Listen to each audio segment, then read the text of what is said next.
Então, nesse terceiro vídeo, eu vou falar para vocês sobre os melhores amigos da segurança elétrica da sua casa, os disjuntores. E tem uma curiosidade muito interessante de contar sobre os disjuntores, que tem um cara chamado Hugo Stotz, que em 1923 ele inventou um dispositivo que era uma combinação entre um disparador térmico e magnético.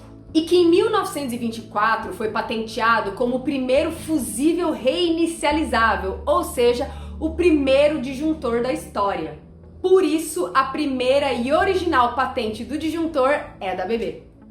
Então, vamos entender como o disjuntor funciona. De maneira bem simplificada, aqui dentro do disjuntor, existe um mecanismo que quando ele está ativado, ele permite que a corrente flua entre os dois fios. Então tem um fio que entra aqui, um fio que sai por aqui, e é sempre o fio fase. Pelo disjuntor só passam os fios fase, tá? Então quando ele está ligado, ele permite que a energia flua num determinado circuito e alimente ou as suas tomadas ou um circuito de iluminação. E se a gente olhar na frente dele, eu vou colocar aqui no destaque, tem sempre uma letra e um número. Esse número se refere à capacidade máxima de corrente que este disjuntor é capaz de aguentar, medida em amperes. Então, por exemplo, aqui eu tô com um disjuntor de 16, ou seja, a capacidade máxima de corrente que este disjuntor aqui aguenta é de 16 amperes. Então, essa é a carga máxima de corrente que ele consegue suportar. Se a corrente que está passando por ele num determinado circuito for inferior a 16 amperes, ele está lá funcionando numa boa. Agora, se acontece alguma coisa, se você liga, por exemplo, na tomada um equipamento muito potente, que vai gerar uma sobrecarga, vai demandar desse circuito uma quantidade de corrente elétrica que é maior do que 16 amperes, ou se, por exemplo, acontece um curto-circuito, que é um pico de corrente elétrica, o disjuntor não aguenta. Ele vai lá e desarma. E quando ele desarma, ele corta a entrada de energia, ele corta o fluxo, de energia elétrica nesse determinado circuito. Por isso, gente, é importante entender que toda vez que um disjuntor desarma, ele, na verdade, está te avisando que tem alguma coisa ali nesse circuito que não tá certa, tem alguma coisa que você precisa olhar. Quando você dimensiona um determinado circuito elétrico, você tem o disjuntor, a fiação e aí a tomada ou as lâmpadas, um circuito de iluminação. E quando esse circuito é desenhado, a capacidade de suporte, a capacidade que a fiação aguenta de conduzir corrente elétrica, ela tem que estar alinhada à capacidade do disjuntor. Porque, por exemplo, se tem alguma coisa esquisita acontecendo, ou, por exemplo, uma sobrecarga, o fio, a fiação, não tem como te avisar. Muitas vezes, infelizmente, ela te avisa que tem alguma coisa errada pegando fogo, mas a gente não quer isso, obviamente. Por isso, toda vez que a fiação está sobrecarregada, o disjuntor vai estar sobrecarregado também. E aí o que acontece? Ele cai, desarma, ele corta a entrada de energia elétrica nesse determinado circuito, evitando assim acidentes ou danos mais graves. Por isso, uma recomendação de segurança muito importante é que se você tem na sua casa um disjuntor que vive caindo com frequência, você tem mesmo que chamar uma pessoa eletricista para avaliar o que está acontecendo. Porque o que esse disjuntor está fazendo, na verdade, é te avisar que está acontecendo alguma coisa.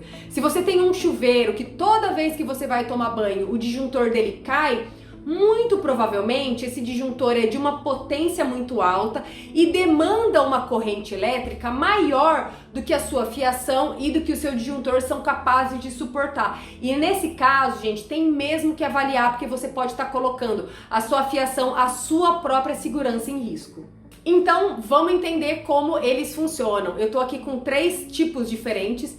Esse primeiro aqui é um disjuntor chamado de monopolar. Ele tem apenas um polo para conexão do fio fase. Então, por ele passa apenas um fio fase, tá? Que pode ser, por exemplo, se você mora em São Paulo, um disjuntor que controla um circuito 110, que é composto de fase e neutro.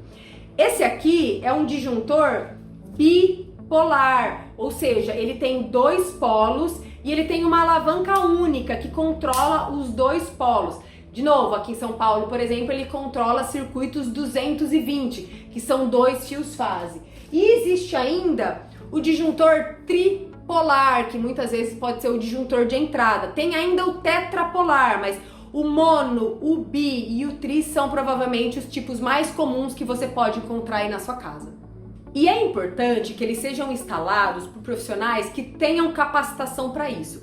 Existe uma situação que é comum em que em algumas instalações elétricas usa-se 2 disjuntores monopolares lado a lado para controlar, por exemplo, um circuito 220 aqui em São Paulo, né, que é fase e fase.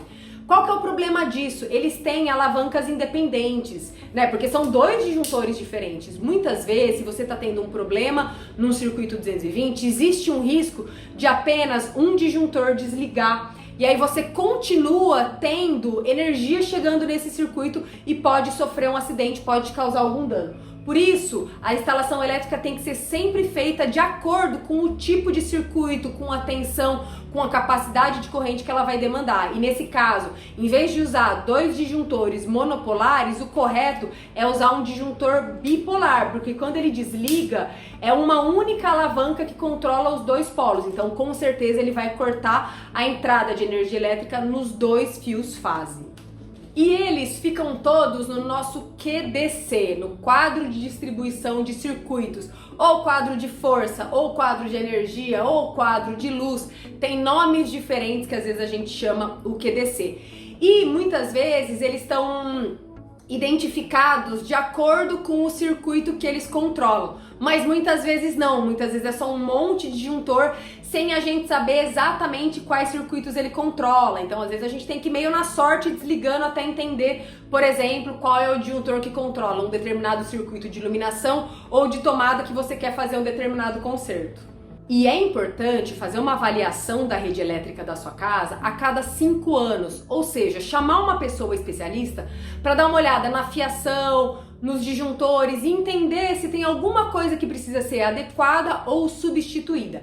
Claro que se você tem um disjuntor, como eu falei antes, que fica caindo o tempo todo, você precisa realmente chamar alguém para avaliar, porque esse disjuntor está te avisando que tem alguma coisa errada acontecendo nesse circuito. E também observar no próprio corpo do disjuntor se ele tem algum sinal de derretimento ou de chamuscado, porque isso é um sinal bem importante de alerta que você precisa avaliar se ele está funcionando adequadamente.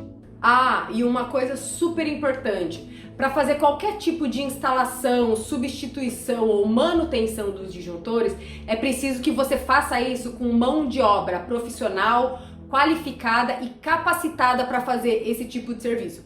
Lembra no vídeo passado que eu falei que trocar tomada ou trocar interruptor é tranquilo de fazer no modelo faça você mesma, contanto que a gente tome cuidados de segurança, desligue o disjuntor e tudo mais? Então, para fazer qualquer tipo de instalação ou manutenção nos disjuntores, a história é outra. Precisa realmente de uma pessoa que entenda dessa questão com conhecimentos mais avançados, que seja uma pessoa eletricista profissional mesmo, porque isso exige também ferramentas específicas, ferramentas isoladas, então não é algo que dá pra gente fazer no Faça Você Mesma.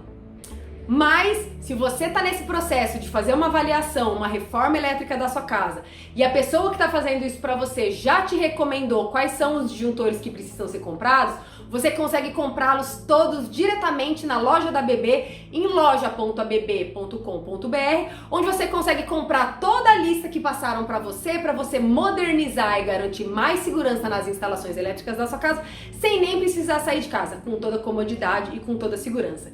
Então acompanhe os próximos vídeos, a gente ainda vai falar de IDR, de DPS, que são outros dispositivos elétricos que ajudam a garantir a segurança da sua casa, das suas instalações elétricas e também da sua família.